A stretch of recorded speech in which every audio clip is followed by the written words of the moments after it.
lang sa aking nararamdaman.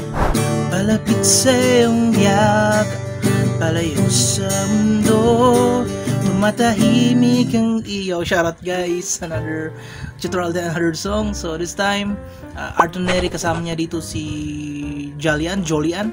So ewan ko anong saktong pronunciation nito, pero ang title ng kanta nila ay Palayo sa Mundo. At linagay ko ang link ng kanta nila sa description, kaya i-check nyo na lang sa iba, i-research sa YouTube o sa Google. So palayo, at madali lang ito, halos para mga chords na ginamit. Mag-iiba lang na konti sa second verse. Meron string pattern, syempre ituturo ko. Start tayo agad. So intro, so ito intro. So yung may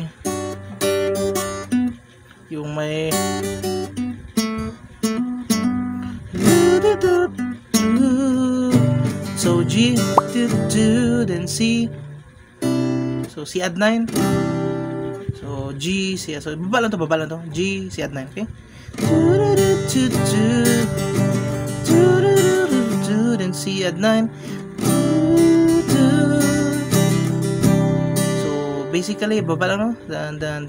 So G, C add 9. So twice.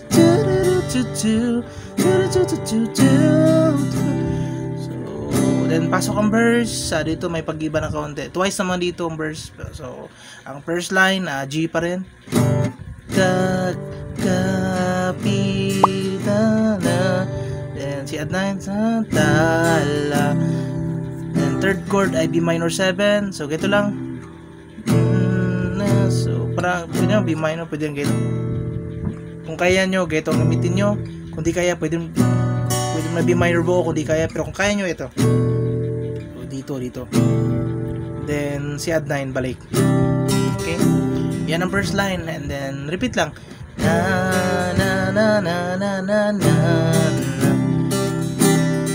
B minor 7. Na. So, pwede naman hindi na i-remove to. Mula dito, then yan. Kahit di na i-remove itong baba. Then, balik na si add 9. Na. So, yan ang verse. And then, pre-chorus after that. Kung sumilip ka lang sa akin. So, dito, this time, may 4 lines sa pre-chorus. 4 lines. Ang first 3 lines ay A minor 7. Then, B minor 7. Then, C add 9. So, 3 times yan, 3 times. Then, ang strum pala gito, guys, down, up, down, up, down, up, down, up, down, up, down, up. Okay? Down, up, down, up, down, up, down, up, down, up, down, up. Timing kaya na bala mag-timing. So, ulit. First 3 line, up, down, up, down, up, down. Second line, down, down, down. Then third line, down, up, down. Then, ang last line, A minor 7, B minor 7, D. Then D. So, yan ang buong pre-chorus. Kaya na ba lang mag-timing nga sa string pattern? Up, down. Down, up, down. Kaya na ba lang mag-timing? Down, up, down, up, down. Down, up, down. Then sa fourth line. Down. Then D. So, ang last line. Nasa screen naman 3 times yung first, and then ang ending ay A minor 7, B minor 7, D. So, yan ang pre-chorus verses, no? Then, chorus. Repeat yung verse. Palapit sa iyong ag sa mundo. Then, repeat lang, no?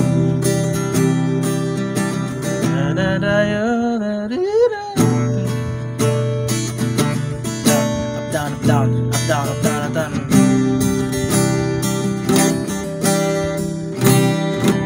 So, yan ang chorus chord. Screen naman. Then, repeat ang verse. Dito pala second verse. Same chords lang pero mag-iiba. Add tayo ng D sa ending. Yun lang pag-iba. Add lang tayo ng D sa ending. Lagyan natin sa screen. Repeat pa rin yung part ni Artoneri. Pero sa ending maglagay tayo ng D. So, play natin.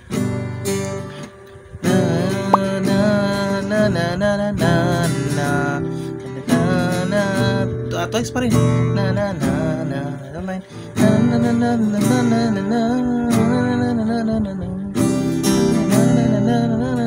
Minor 7. Mag-add tayo ng D. Then C, then D. Di ka na basta nararamdaman. kita nyo naman sa screen, no? Di lang yan. Pagkatapos ng B minor 7, C add 9. Yung part, yung si Ma'am Julian ang kakanta. Dalawa kasi sila ni ordinary second verse, dalawa sila eh. And then, yan ang second verse, add lang kayo ng D. And then, repeat ang pre-chorus. So, repeat lang, no?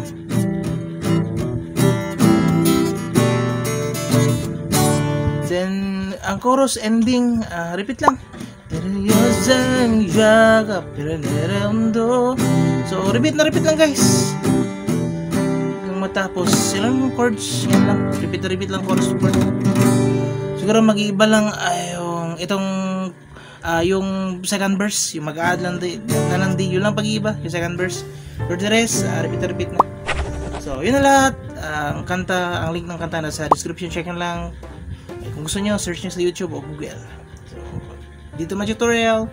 See you sa next na uploads. Kaya na bala mag-timing guys. Bye bye.